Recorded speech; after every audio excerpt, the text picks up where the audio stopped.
Yo mga ka-auto, kung gusto mong makatipid sa gasolina, eco-friendly pa ang ride mo at hassle-free ang maintenance, tamang-tama ang electric motorcycles para sa iyo. Sa video na to, ituturo ko ang top 5 electric motorcycles na available sa Pilipinas ngayong 2025 at perfect sa city commuting. Ready na? Let's go!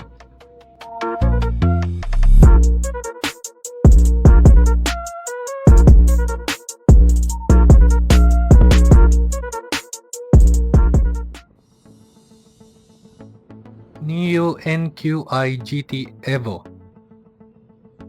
Ang flagship ng NIU Manila may Bosch motor at Panasonic battery pack. Range hanggang 160 km per charge. Sapat para sa buong linggong city errands. Top speed 70 kph. Kaya ka nitong sabayan kahit sa belt ng traffic.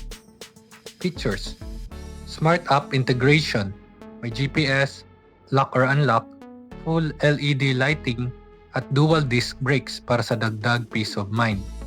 Kung budget mo ay nasa 229 to 249,000 pesos, sulit to para sa performance at konektibidad.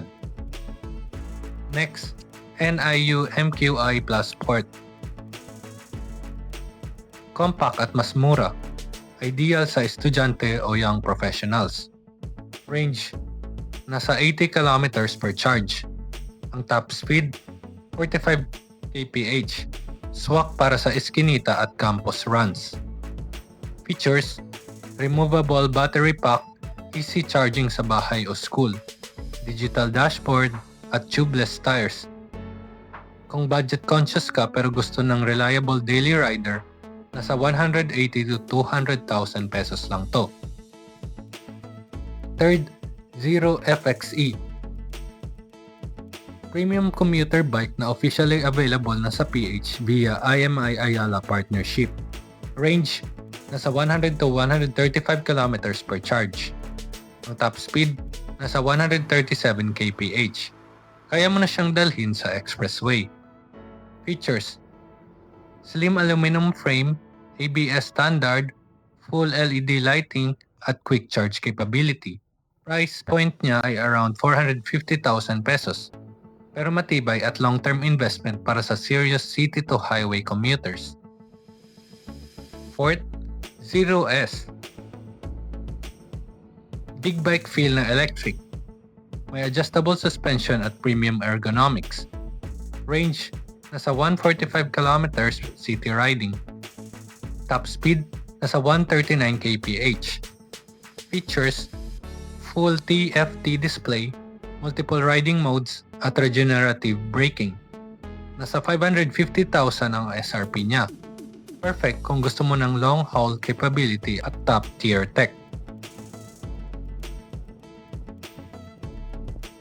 Sa 2025 cityscape ng Pinas, electric na ang future. Wala ng fuel stops, mas mababa ang maintenance, at mas tahimik ang ride. Piliin mo kung gusto mo lang ng long range at premium feel.